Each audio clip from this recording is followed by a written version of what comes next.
Welcome to the Seer Show. Join us as we dive into the dynamic world of health, wellness, mindset, and fitness with the unparalleled guidance of lifelong knowledge seekers, Sifu Rafael and Nikki Gangemi. Sifu and Nikki will unlock groundbreaking insights with extraordinary guests from around the globe. You'll get the latest holistic approaches to well-being with a sharp focus on the powerful connection between mind, body, and soul. Get ready to take the leap. It's time to embrace a brighter and healthier future with us at the Seer Show. 5, 4,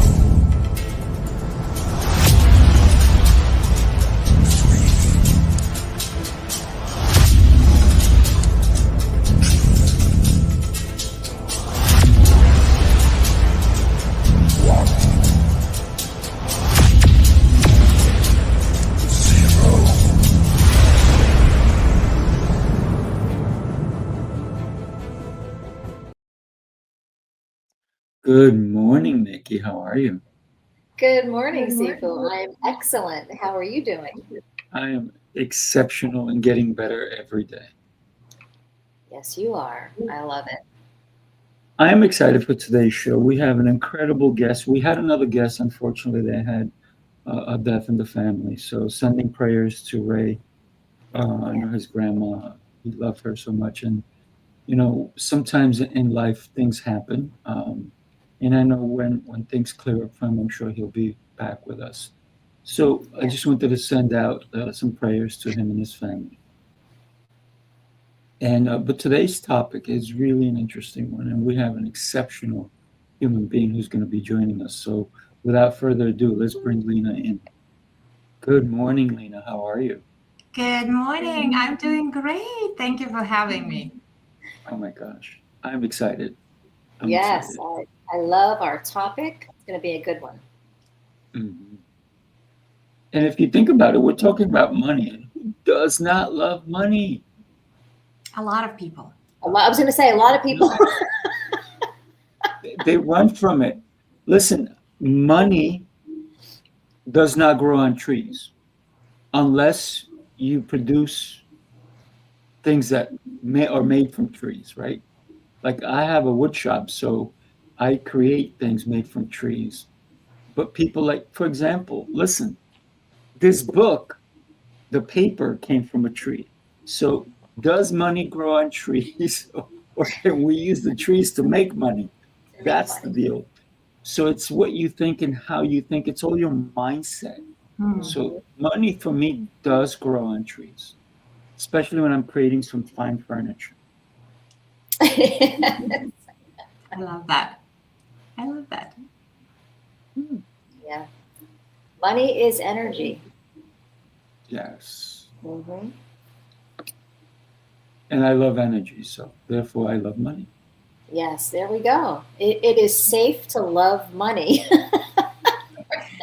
You know, Nikki, it's interesting you bring this up. I had a conversation yesterday with somebody, and we were looking at their relationship with money. And after we said the word relationship like a couple of times in the conversation, it dawned on me that we tend to have similar relationship with money as we have a relationship with a human.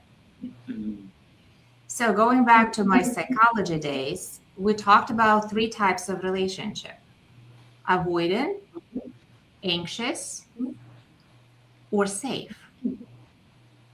So typically, of course, we all strive to have safe relationship, right? So it's balanced, it's comforting, it's give and take, there is reciprocity, we feel each other's scalp, like that. We don't need to say much about that, right?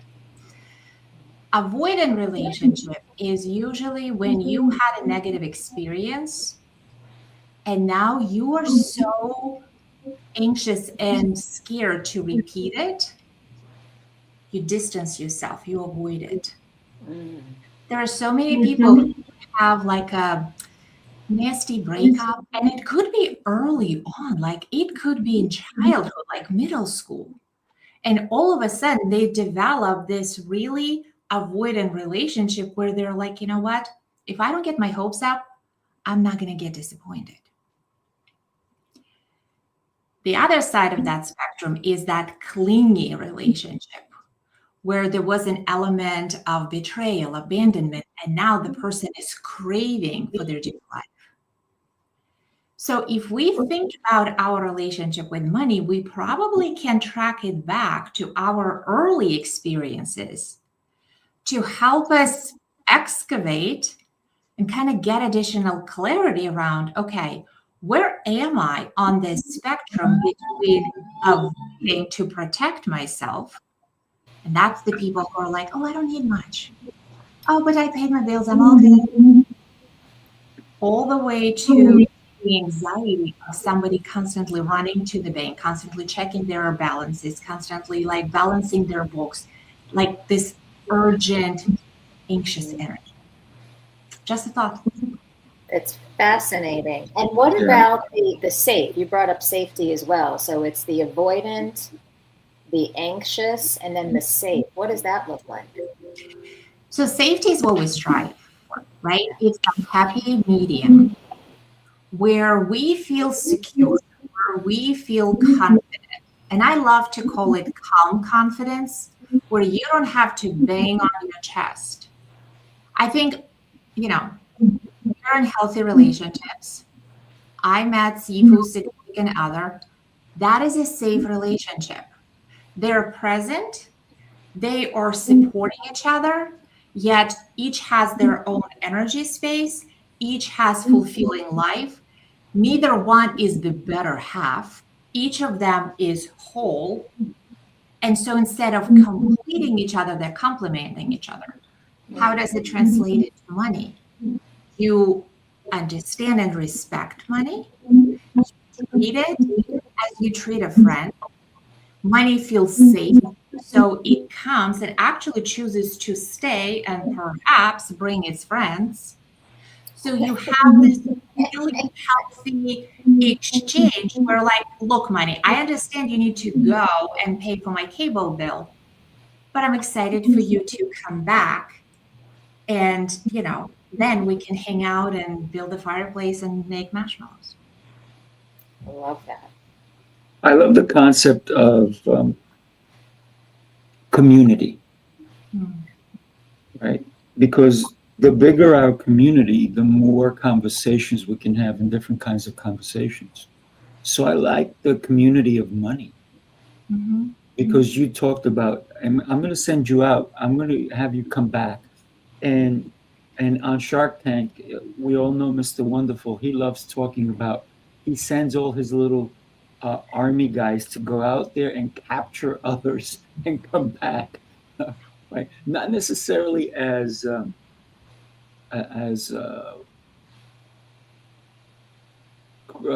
not criminals, but he sends them to capture them and bring them back, not as in a negative way, but in a positive way.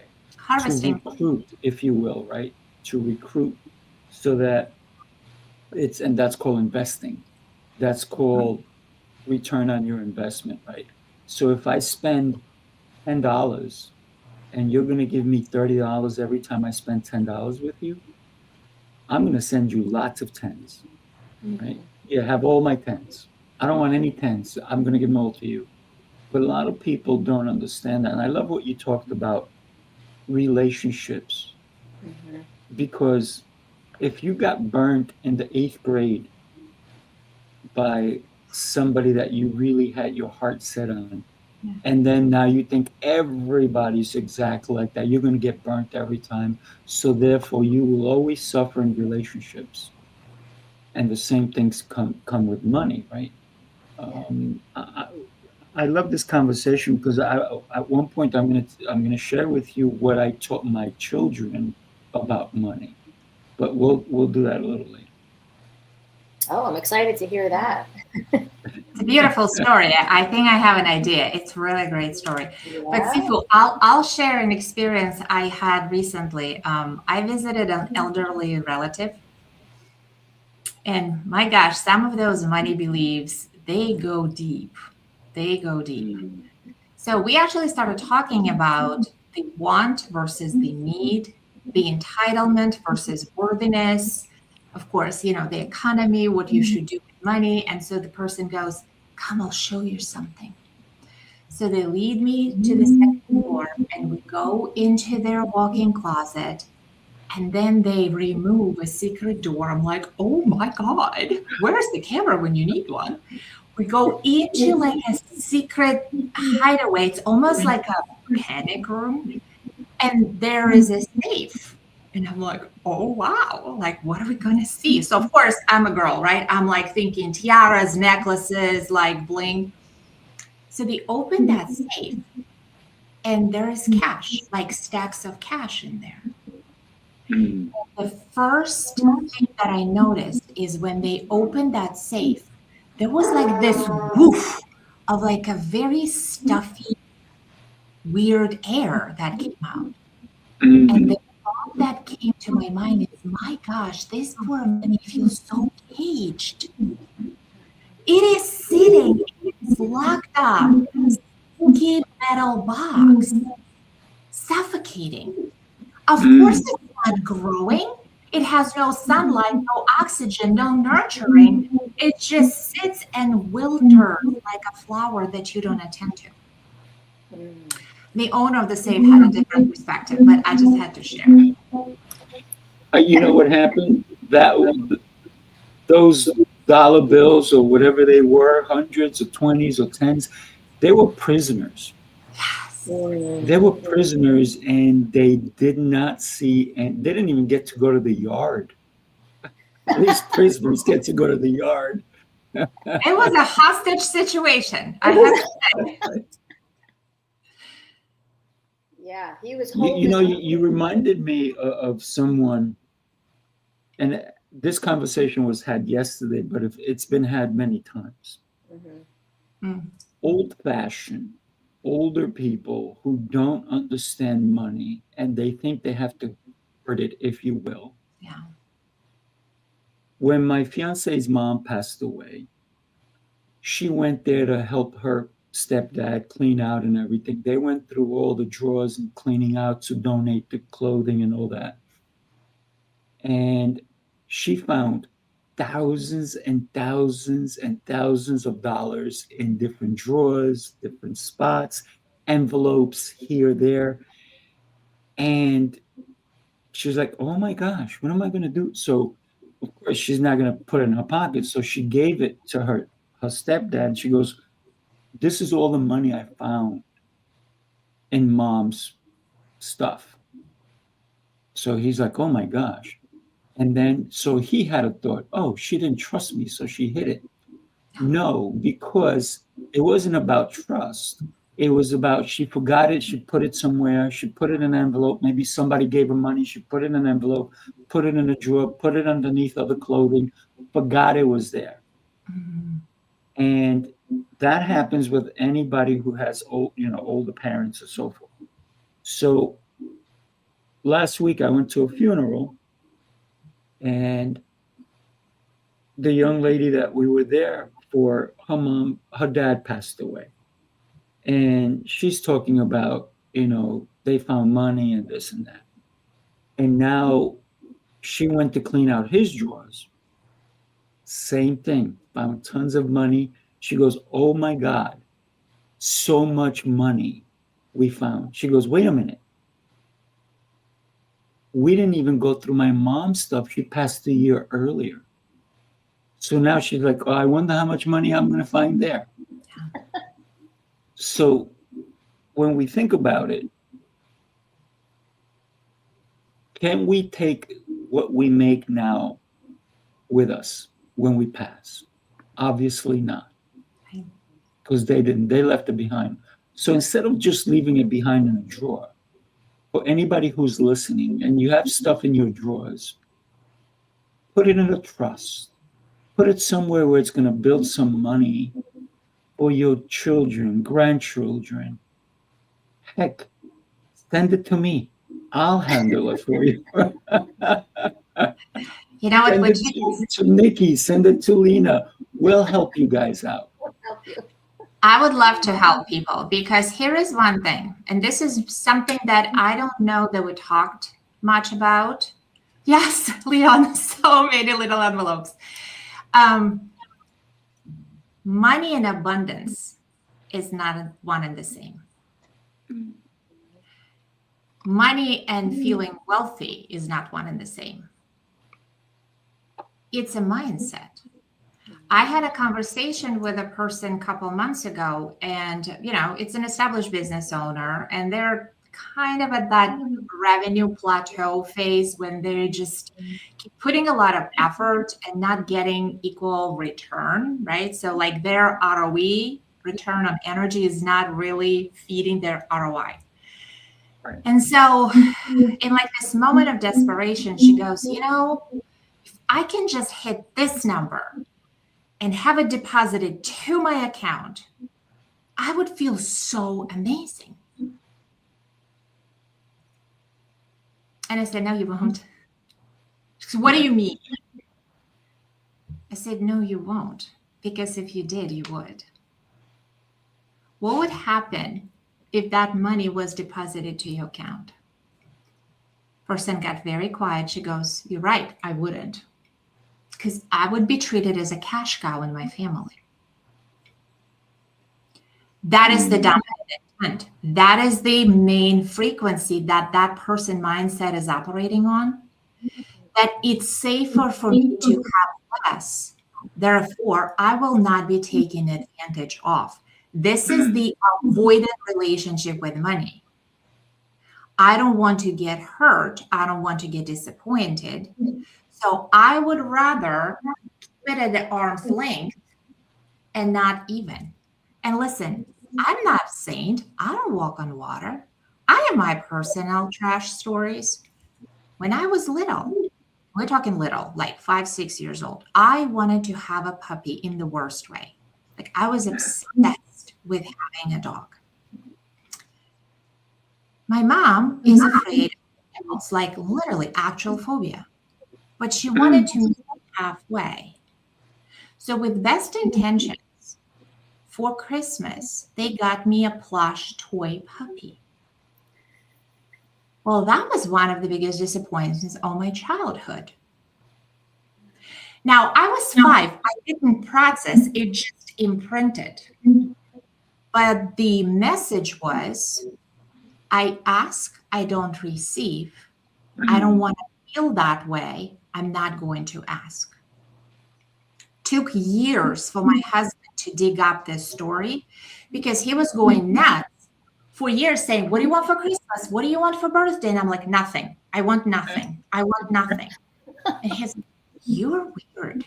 Did something happen? Nothing happened. Nothing happened. And then finally it clicked for me. I just didn't want that feeling of disappointment.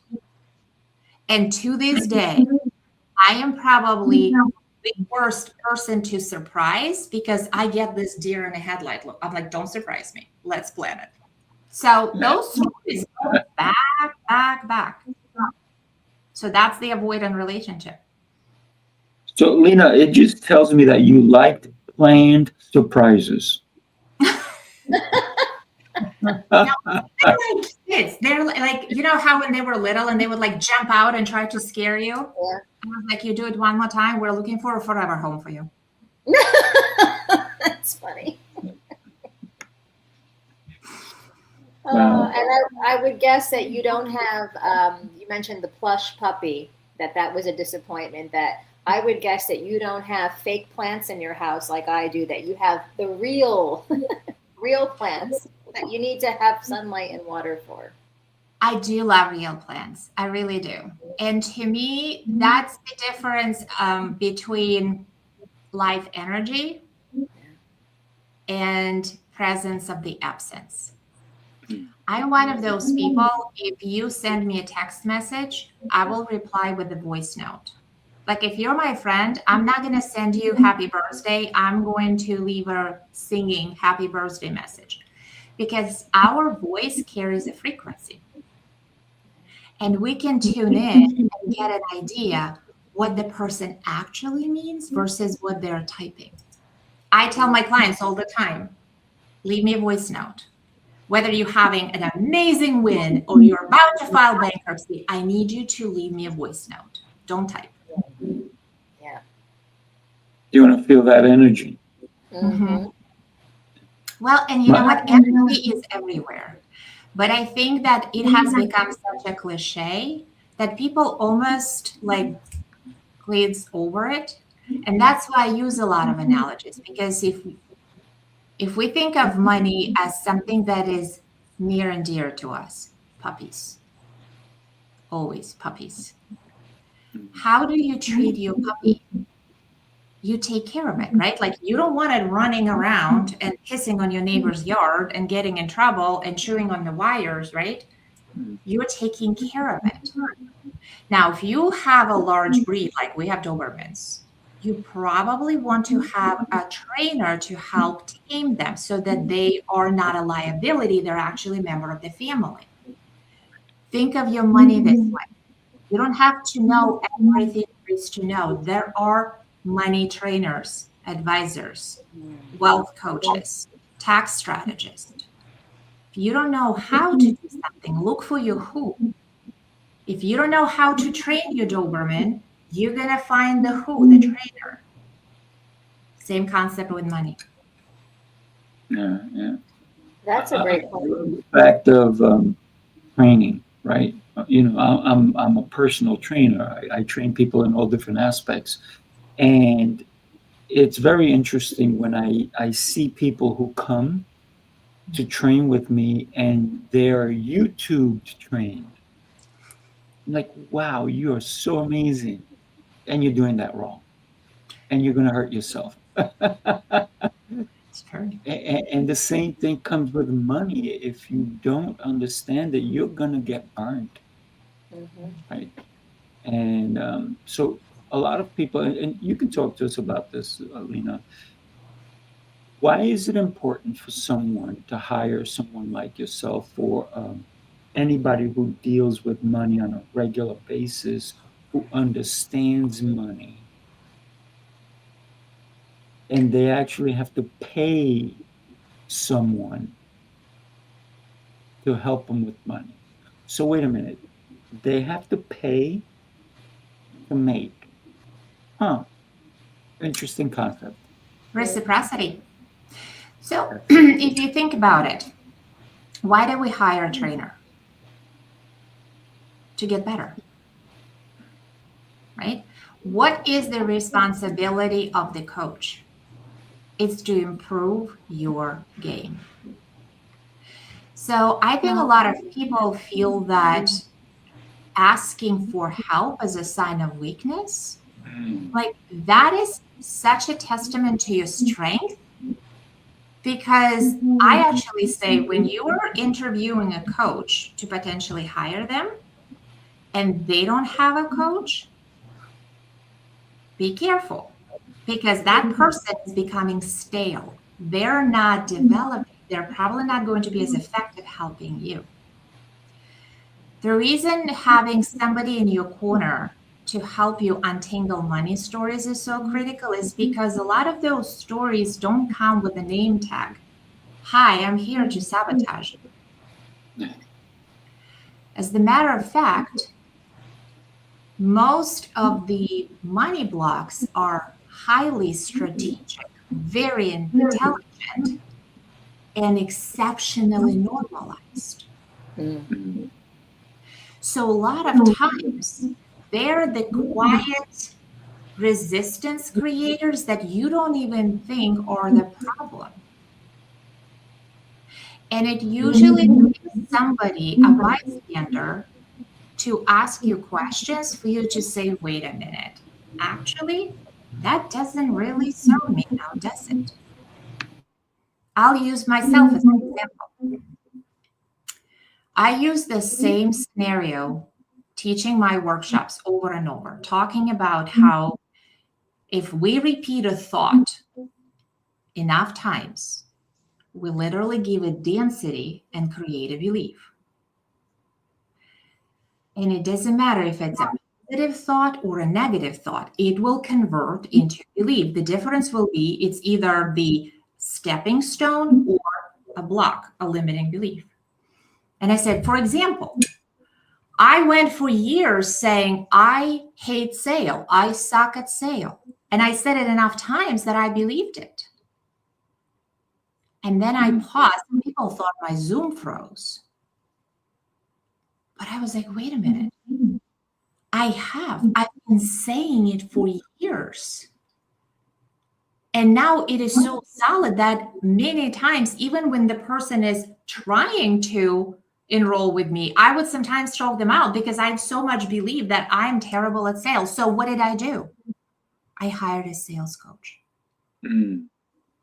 I reached out to somebody that I have a lot of respect for, and I said, I would love for you to make me awesome. And I want you to cure me of this misconception that sale is yucky and terrible, and help me position it as an act of service. And you know what he said to me? I'm so glad you came, because you were ripping off so many people by not bringing your solution to them. It was really irresponsible of you. And I was like, wow, okay, backhanded compliment. But that was so Go ahead. I would say, can you do your own taxes? You can. Would hiring a tax strategist benefit you? Sure. Can you cut your own hair? Probably. Nikki and I have a different concept, right? So I would say a lot of times people look at it as a lifetime commitment. Hire a coach for 3 months. Get the baseline, go all in, allow for the transformation, and then reevaluate in 3 months. Maybe it is all that it takes. But do something, like initiate, create the momentum. Because if nothing changes, nothing changes. I love the concept of, I'm getting echo. I love the concept of paying for someone else's mistakes. What that means is they've already made the mistakes, and that's why they're going to coach me so that I don't make the same mistakes. So this is why sometimes I've had several coaches at the same time, because I want to pay for the mistakes they've made and the lessons they've learned so I don't make them. And instead of me accumulating all those mistakes myself, that's why sometimes I've paid tons of money to some of my coaches, because they've saved me. Right? If somebody says, don't swim in that water, there's alligators there, I'm not going to go in that water. But if I didn't have somebody coaching me who's already, they have the little bit of bite marks, if you will, and then I go, oh, I'm just going to go in that water, and nobody tells me anything, then I'm going to have to swim on my own and not know better. So it's always better to have somebody's advice, but also we have to be careful of the advice that someone gives us. So we have to be, I think, diligent in understanding what waters we're going to be swimming in if we are going to go swimming, right? I think that's an important aspect as well. Yeah, and paying attention to how you feel, like you brought up, pay attention to the advice you're given. I've been given advice from different people, including coaches that I've worked with, and there were times where it felt out of alignment, like I did what I was told to do, like a business strategy, for example, but it didn't sit well with me, and I did it anyway. And do you think I got the result that the other person got? No, I didn't, because of the energy behind it. So it's like, trust your body. Your body knows, it has a lot of wisdom. If something doesn't feel good, then maybe that's not the right thing for you to do at that time. I love that so much, Nikki, because I believe that It's not even I believe, I know. We're all born with that internal GPS. And that feeling of knowing, of either, oh yeah, that sounds good. Maybe it's uncomfortable because it's new, but it's something worth trying, versus something that truly makes you cringe. I always tell people, trust that feeling. Don't override the GPS. Can you? Yes. I mean, we always know the shortcut. But if you just key in the destination where you had it, allow that GPS to guide you. That is your intuition. That is your higher knowing. And you know what? I mean, not to get scientific over here, but it's a proven fact that the electromagnetic field of our heart is 60 times greater than our mind. In fact, studies have shown that our heart and our brain is made up of pretty much the same type of cells. We're not raised like that. We're raised to think, to analyze, to build patterns. But here's the trick. You can't create on patterns. Patterns come from what you have already done. So many people recreate their reality day after day, because all they're doing is they are going back on patterns. In order to create something new, you need that leap of faith. You need that trust into, well, let me see.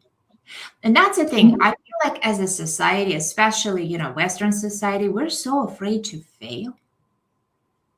We're so afraid to fail. And I'm like, what is the definition of a failure? Like, You're looking at them right here. But honestly, right? We started this conversation before you went live talking about pivots. Mm-hmm. You cannot fail unless you choose to quit and stop. And even that isn't a failure, that is a termination of a mission. But as long as you're staying in the game, as long as you're pivoting, it's work in progress. That's why I use a pencil that has an eraser at the end. But sometimes I'm so confident I will use a pen. There you go. I love that.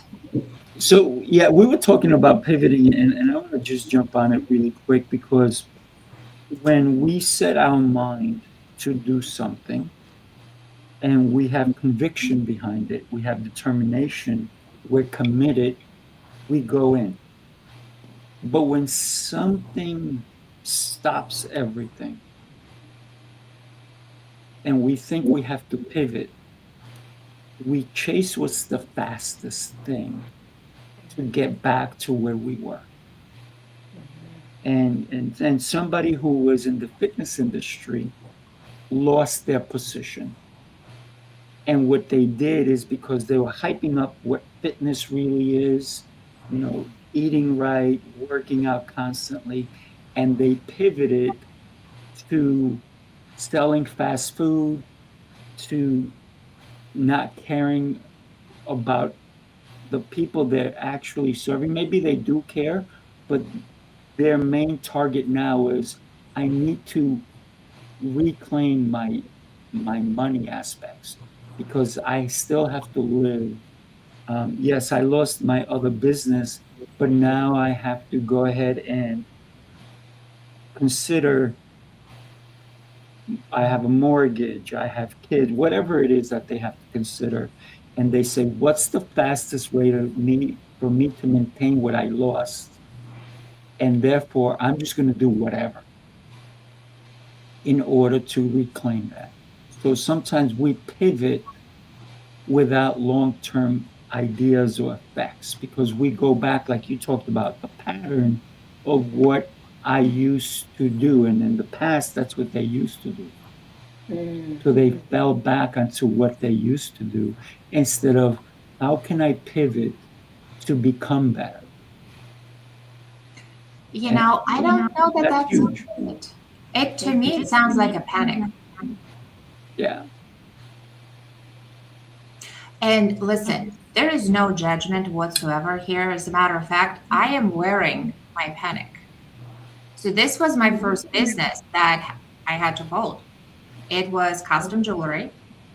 It was all, whole party based, and it didn't take off. It's beautiful. I still have these pieces. I wear them, but it didn't take off. And it's very nice looking, by the way. Thank you.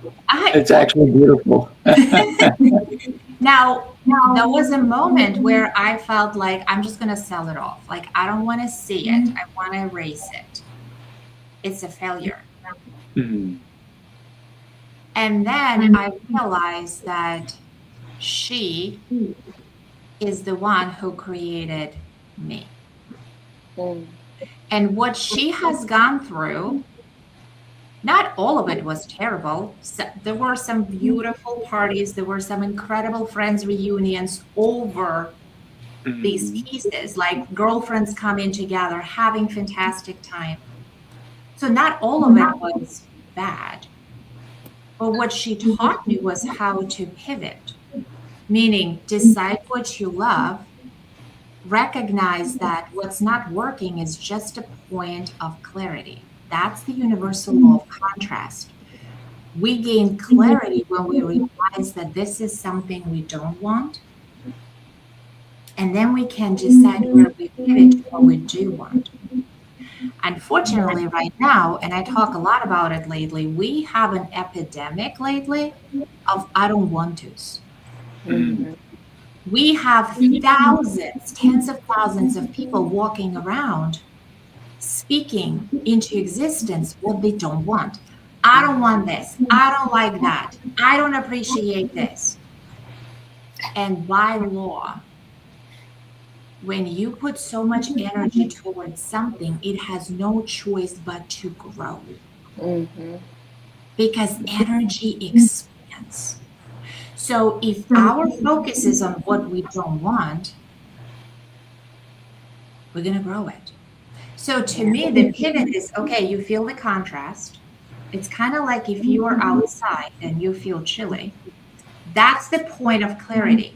Now you get to decide. Are you going to start complaining about how the weather is terrible? It's another terrible spring and I don't have anything to wear. Or you say, okay, I'm chilly. What do I want? I want to feel warm and comfortable. So what do? I run, I jog.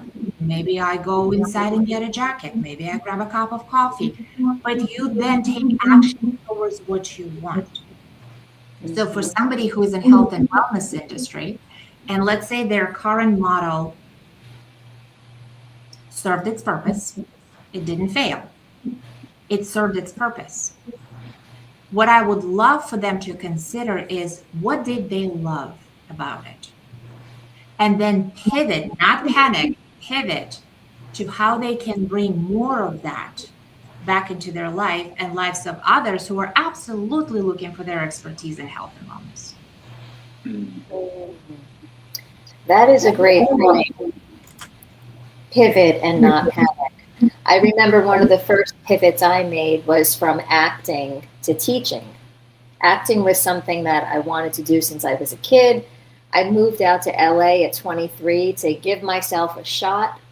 And then when I gave up on it 1 year later and came back home, like you said with your jewelry, except you're embracing it, your jewelry business did not go the way you wanted it to, but you're still wearing it. I did the opposite. I said, I want nothing to do with acting. It's done. People said, oh, why don't you teach it? You could be an acting teacher. Nope, don't want to teach it. I ended up becoming an elementary school teacher and disliked it. But I'm wondering now, as like we're having this conversation, what if I were to wear the jewelry? What if I were to embrace it and did, teach that? So it's interesting because like it makes me think of a hose. The water's running through the hose. When you squeeze it, you stop the flow, you stop the water. And when you push something away, like I'm not going to do anything in fitness or I'm not going to do anything in acting, what else are we pushing away? It's that energy. We're going back to energy. So I just find it interesting. if you think about what you both spoke about, it's the energy of either accepting or pushing, right? And Lena, when you decided, you know what, I learned a lot. I had fun with it. Yeah, it didn't go the way I wanted it, but the lessons you learned, the woman you became, was because you took a dive, you jumped in that water. And Nikki, when you think about what you learned in Hollywood, if you will, uh, you're a great actor. You're the best Nikki Gangemi I've ever met, right? So we should never give up on what we've done, because our past, we may not like what happened, but it taught us how to move forward. And every day when this is why I say I'm getting better every day, right? Exceptional and getting better every day, because yesterday taught me something. It taught me how to be better. And if I stay where I was yesterday, how could I be better today? I can't. So every day is a growth. Every day I look back on my day, and I was telling my community in health and fitness, I was telling them, I want you to do me a favor for the next 30 days. At the end of your day, if you have a physical calendar or even a Google calendar, somehow put a little happy face on it, or put a sad face, or put a straight line face, do a little drawing of a face and straight line, like it was an okay day, or it was a happy day, or it was a sad day. And so that at the end of 30 days, you can go back and see, what was I doing the last 30 days, and how can I make it better for the next 30 days? And so therefore we continue to learn and grow, but we also have to look back at what we've done. So we have I love journals. So a journal of, what did I do last Tuesday or Tuesday 2 years ago? So I don't want to do that mistake again, or how can I improve upon it? And every day we have that opportunity. But if we let go of who we've become, how can we grow? I don't see it. I think you both are exceptional human beings, by the way. Thank you. Well, it takes one to recognize one. That's cool. And I would actually love to hear the story of what you taught your kids about money. And I will preface it with a little story about my daughter, because honestly, when people say, what is the biggest benefit from the work that you do? And I always say, it's my kids learning how to live life by design versus by default. Absolutely.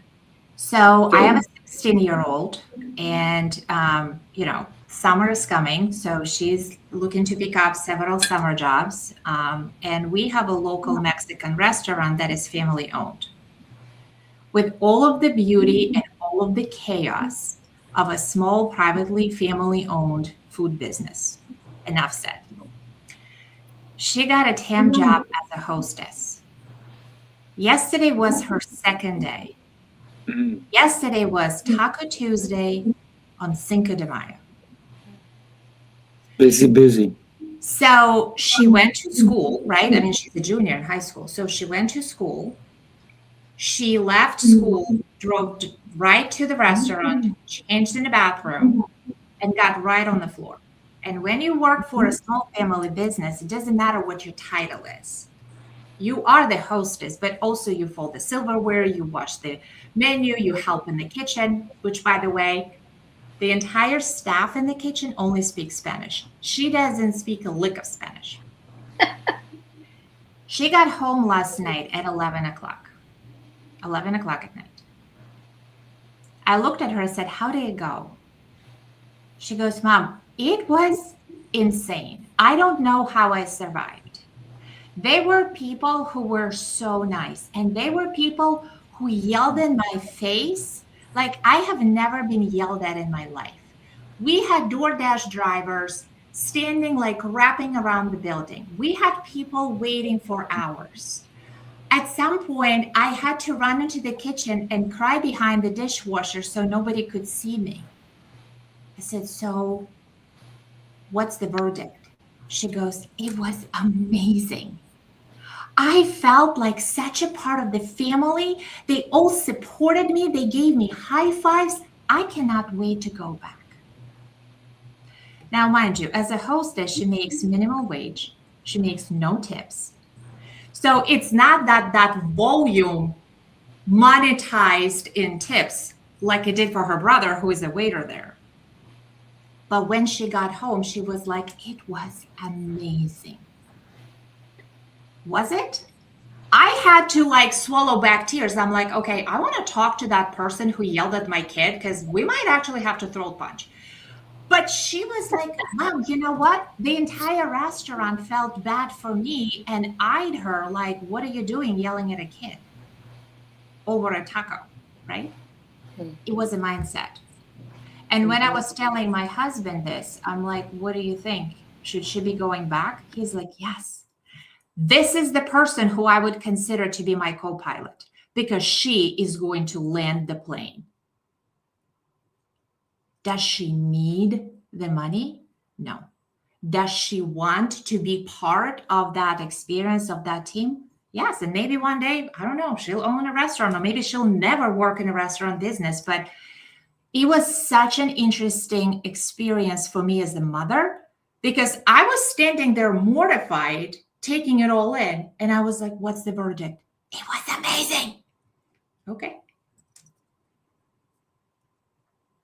That's pretty cool. That's pretty cool. Yeah, it's a great story. So this is what I did for my kids when 3 and 6 years old. I took them to the bank.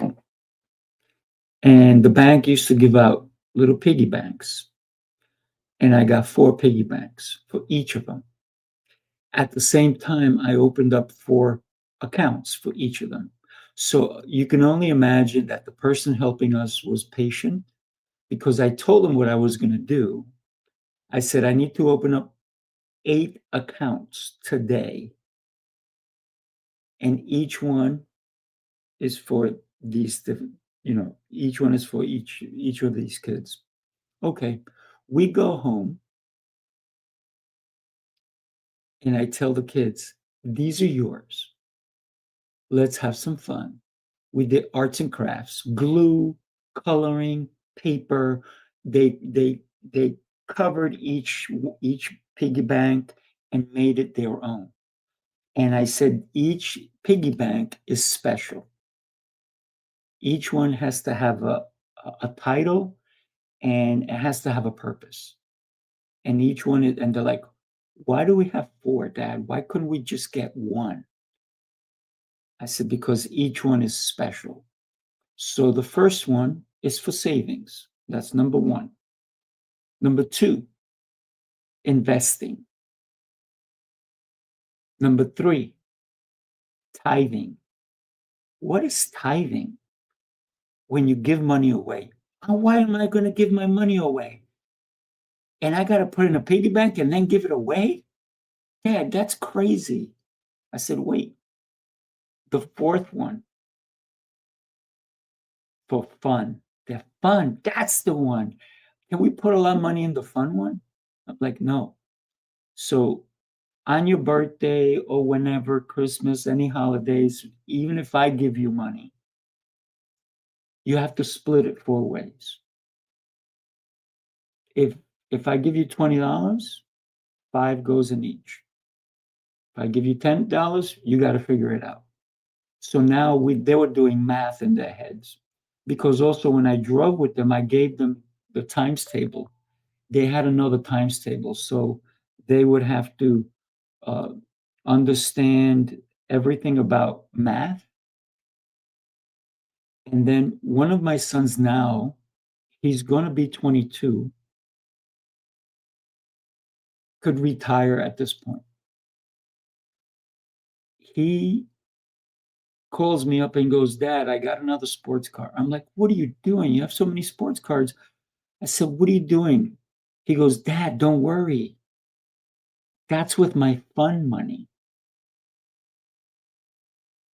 I said, okay. I said, just do me a favor, don't have an accident. Right? And my other son, who's a phenomenal human being, also understands all the concepts. He's 25. He's also one of my coaches in one of my programs, but he's also a chef and a professional bodybuilder.